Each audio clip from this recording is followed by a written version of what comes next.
Hello students, welcome back to the class. So the last class we have discussed about power and function of district collector. Okay, what are the important powers and functions we have discussed about district collector, electoral functions, magistrate functions, etc. In this class we will discuss about what are the administrative relations between the central and state government. So in this class we are discussing about what is the administrative relations between central and state. Administration is nothing but this is the routine activities of the government, which includes planning, organizing, directing, controlling. These are the four important part of administration. Okay, administrations are nothing but the routine activities of the government, which includes the planning, organizing, controlling, directing. This is one point. So we are going forward, children. Administrative relations between central and state government, which is mainly written in the part 9 of the Indian Constitution. So whenever if you wanted to know about the administrative relations between the central and state, so that is mainly included in the part 9 of the Indian Constitution, which is mainly written about the administrative relations between central and state government. So first, when we are talking about Article 73 to Article 162, so that is mainly deals with the importance of administrative relations between the central and state government. Okay, this is about the Article 73 to 162 of the articles which are giving importance for central and state government. Okay, first one, now we will discuss about what are the administrative function. First important function of the central level regarding state, president. So first function of the president is president has a power to appoint or president has a power to dismiss any governor. Okay, normally in the previous cases we have discussed that president has a power to appoint chief justice. When we have studied about judge or chief justice and other judges or union public service commission. So whenever the president has power to only appoint the important delegates, but the president cannot remove them. But here what happened? The president has a power to appoint and president has a power to remove the governor. That is completely under the control of president. Okay. So if the president wanted, he can able to appoint any governor, he can transfer the governor from one state to another state, or else if he is not satisfied, he can able to remove the governor at any time. So that is completely under the control of president. Okay. This is the first important functions. So in this point what we have understand that the central has a great role and a great power over the state. Now here one point is Article 213. In Article 213, so governor, according to the directions which are given by the president, the governor can pass some ordinance. Most of the ordinance what happen? Most of the law, whenever the ordinance are passed, they need a signature of governor or approval of governor. But there are some ordinance, approval of president is very, very important. So without approving of president, the bill cannot become law or act.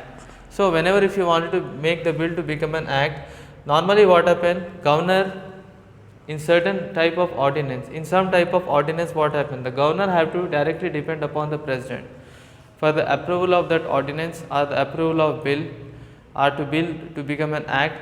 There are some ordinance where the governor have to depend upon the president for its approval. Normally in the normal cases what will happen, whenever a bill to become an act in state level, the need of approval of governor is important. But there are some bills where governor have to depend upon president for its approval. So governor has to wait for the directions of the president for the ordinance. So some bills which are passed at state level, for some bill president sign is very, very important, president approval is very, very important. Most of the bill what will happen, the governor will approve, but there are some bills which president have to approve and the president have to provide approval. So according to 213, in this case what we have understand that central government has more power.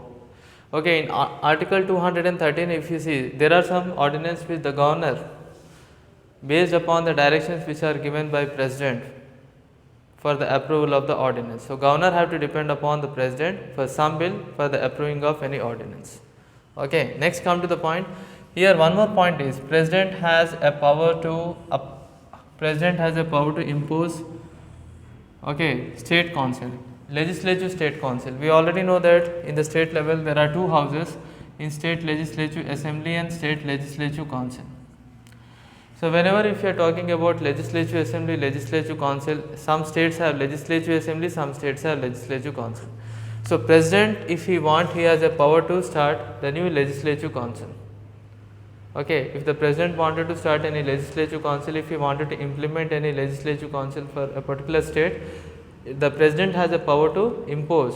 The president has a power to start the legislative councils for the particular state. So that is also under the control of presidents only. Okay. Now next point, when you are talking about the state government, see children, every state government has a right that they have to protect the central government properties which are in their territories.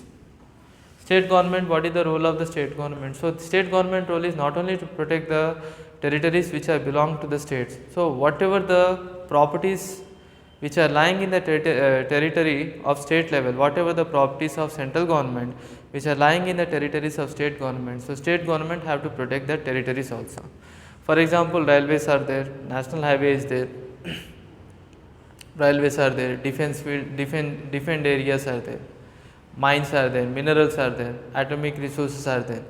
So in all this area, this is mainly belongs to the central government, but these territories which are lying in state government. So the responsibility of state government is not only to protect the life and the property, not only to protect their own property, but also they should try to protect the properties of central government which are lying in the territories of state government. Okay, so this is one point.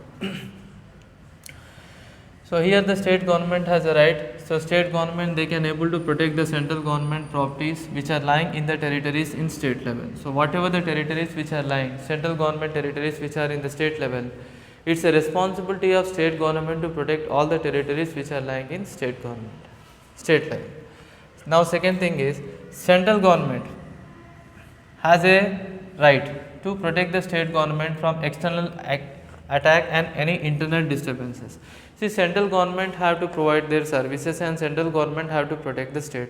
Every state government should be protected by central government from external attack. External attack means what? What is meant by external attack? External attacks are nothing but whenever any country, any foreign countries, when they are attacking our country, then our country responsibility is what? Our country responsibility is to protect all the state.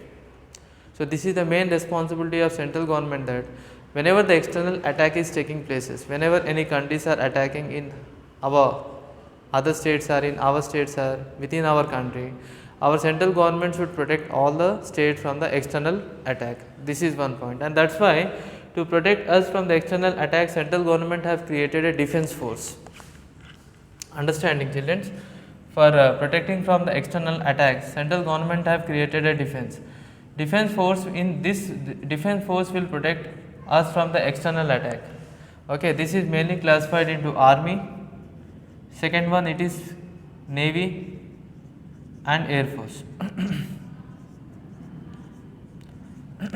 Army, navy and air force.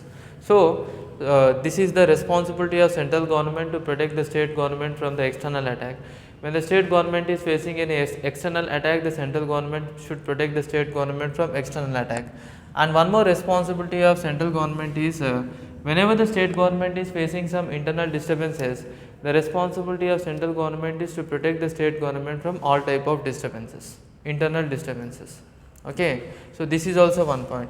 Mainly we can find internal disturbances are common. During rare occasion, internal disturbances will take place.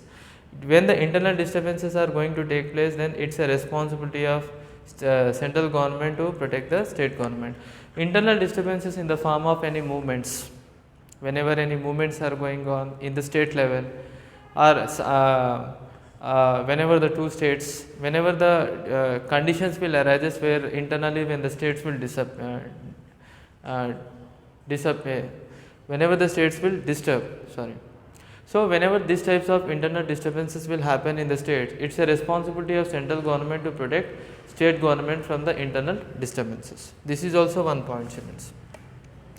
So overall what we have studied, so central government responsibility is upon the state government to protect the state government from the external attack, and the central government responsibility is also one thing is to protect from internal disturbances. Okay, next we'll go forward.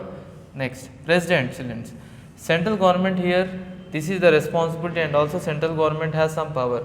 What is the power? Veto power. Veto is nothing but right to reject or cancel for temporary period. So veto, the president has a veto power to reject the state bills which are referred by governor according to article 200. According to article 200, president has a power. President has complete power over governor. So whenever, imagine that in the state level, when any bills are being passed by the governor, if the president want, he can able to reject the bill, he can able to cancel the bill. Okay, that is completely authority which is under the control of central government by the constitution according to article 200. What it saying article? President has a right to veto, president has a veto power to reject any state bill which are issued by governor, okay, or which are issued by the referred by the governor. So according to article 200. So that is under the control of only president. So according to article 200, president has a veto power to reject any state bill, okay, which is referred by the governor. So this is also one point. So this right is saying that central government such as president has more power over governor. Next we will go forward. According to article 365, when we are talking, state government fails whenever the state government is not running according to the constitution. According to article 365. Article 365 says that when the state government is unable to control, or when the state government fails to follow the order, okay, whenever the state government is failed to follow the advice and the order of central government, in such condition the central government can impose president rule according to the article 365. Article 365, once again, imagine that when any states are not following the order of central government, when the states are not responding properly to the central government, when the state governments are not following the rules, in such condition the central government according to article 365 they can impose president rule on the state.